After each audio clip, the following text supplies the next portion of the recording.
Hello বন্ধুরা, আজকে 1 November, আজকে একাদশী। তো আজকে মা তুলসী আর বিষ্ণুর বিয়ে হয়েছিল।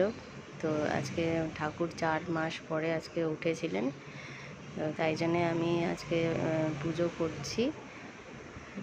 আমি সব জোগাড় করে নিয়েছি। একটা থালাতে মায়ের সাজের জিনিস, আর একটা থালাতে 5 রকমের ফল, সব কিছু জোগাড় হয়ে গেছে। গোপুসোনাকেও আমি খুব সুন্দর সাজিয়ে নিয়েছি, এই দেখো। আর আজকে অনেক বড় একটা দিন, অনেক শুভ দিন। আর আজকে তুলসী মাকে একদম নতুন বইয়ের মতো সাজিয়ে পুজো করতে হয় নারায়ণের সাথে। তো সব কিছু আমি জোগাড় করে নিয়েছি, করে একটু পরেই আমি পুজো করতে বসবো। তো